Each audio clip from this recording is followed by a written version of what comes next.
Hi everyone, today I'm going to be showing you how you can get your posts in front of new people on Instagram for free. And if you stick around to the end, I'm going to be showing you an extra tip on how you can make your posts a little bit more effective once you've done that.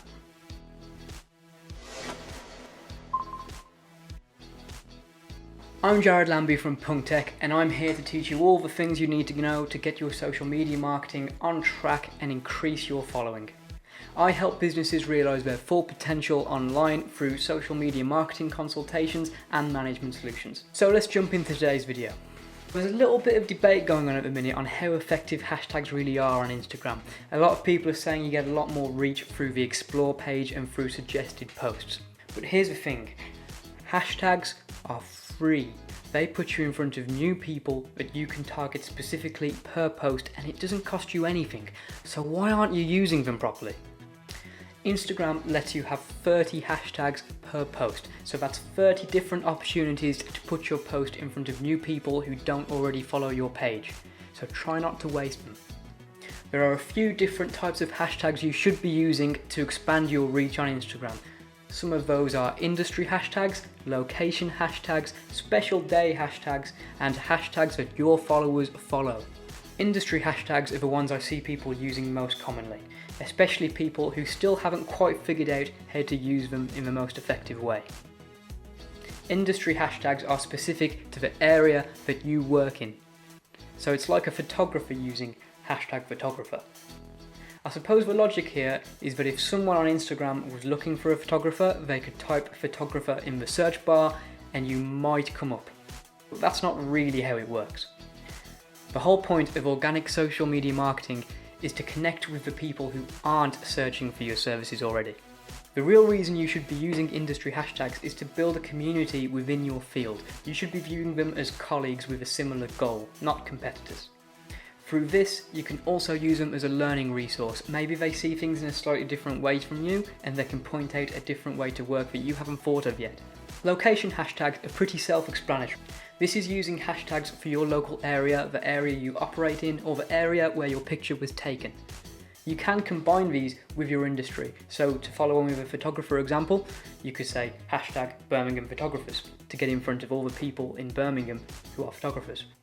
There are loads of people who follow these kinds of hashtags just to see what's going on in their local area. And if your business can be helpful to just the everyday person, then you can get in front of a lot of suitable people this way. Special day hashtags are hashtags relevant to the day of the week. So like Motivation Monday, or Tuesday Tips, or Sunday Shoutouts. You'll even find some industries have their own special weekday hashtags. So for example, if you're in the fitness industry, you could have Fitness Friday. Or if you're a baker, you could do Tuesday Treats. Now hashtags your followers follow is the big one. These should be the most valuable hashtags you use because they put you in front of potential new followers. And these followers are the most valuable because they've already shown an interest in what you do, so they're more likely to become future clients. You can't expect to get in front of these people by hashtagging the things that you like or the things that your business does. You have to get inside of their heads and figure out what they like, the things that they want to see. These are much easier to come up with for posts that are of work you've done previously or your clients using your product or service. With the photographer example, if your picture is of a local band or of a personal trainer, you can use hashtags like hashtag local band or hashtag personal trainer. If you're a graphic designer sharing a logo that you designed, use hashtags for the industry of the company you designed the logo for. This will bring in followers that are similar to your past clients, and you're already showing them that you know how to help them, so there's potential for them to want to work with you in the future. I'll be honest, coming up with 30 hashtags for every single post you do is a bit of a pain. It's time consuming and can get quite frustrating if you haven't planned ahead. The big solution to this is to plan ahead. Save groups of hashtags in a document on your computer or on your phone so that you can copy and paste them into your posts as and when you need them. Now by this I don't mean share exactly the same 30 hashtags on every post. You want your tags to be specific to your post, not just your business in general. Spamming the same 30 hashtags on every single post is bot-like behaviour, which if Instagram flags that up, it might think that you are a bot, which can lead to you getting your account blocked or shadow banned. So if you're using all these different types of hashtags, you'll find that 30 really isn't that many. So which ones do you prioritise? Surely the ones with the most posts that are most popular are going to give you the most reach, right? No, just don't do that. If a hashtag has millions and millions of posts, you're not likely to be seen from it. There are 3 different ways that people can see your post through hashtags. The first one is maybe they're following your hashtag and Instagram's algorithm has decided that your post is the best to show up on their feed. The second is when they search for your hashtag, you come up in the top post section. And the third is when they search for your hashtag, you show up in the most recent posts section.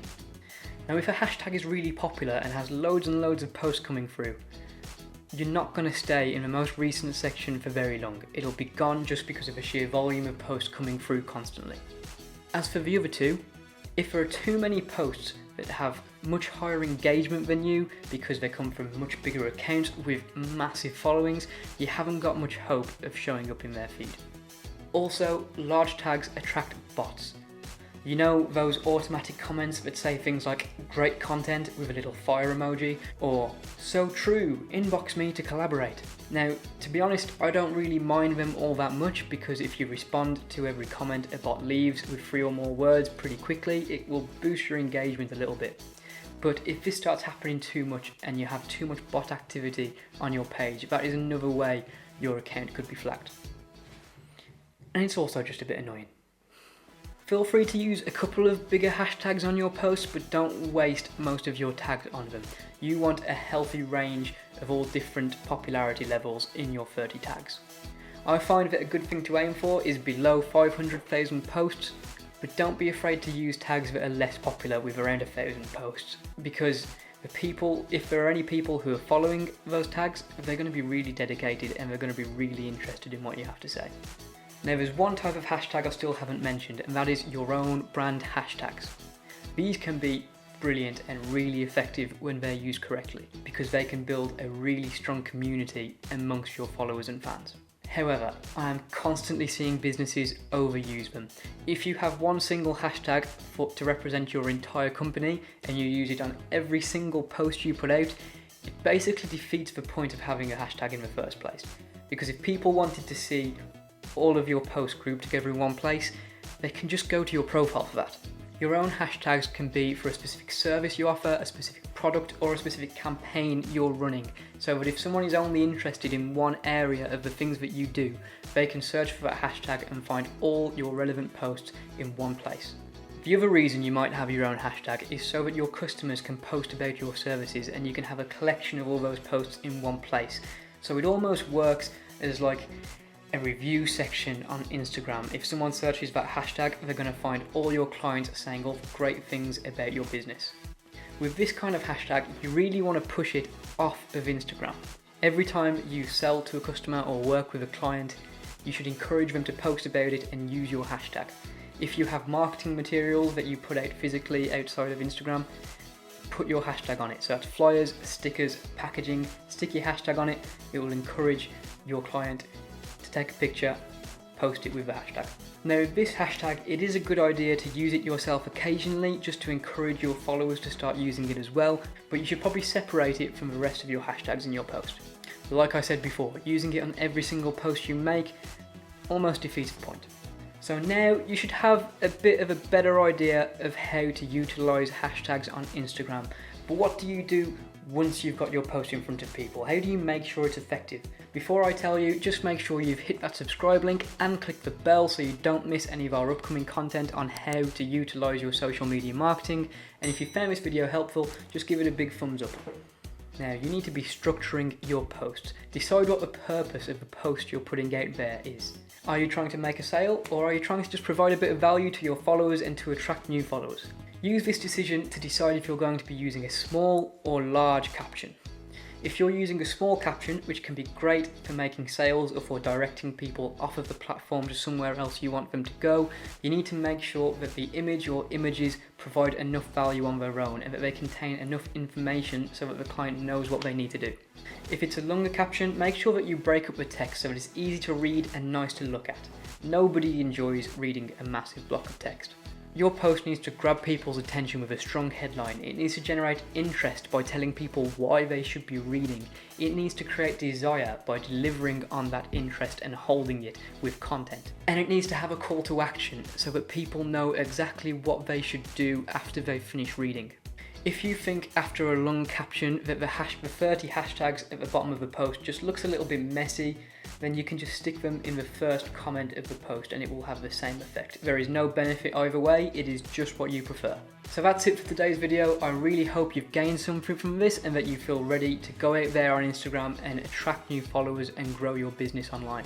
Make sure you're following Punktech on Instagram for daily content and ideas for your posts. Don't be afraid to comment below or drop us a message with any questions you might have, because we're always happy to help. I've been Jared Lambie with Punktech. I'll see you next time.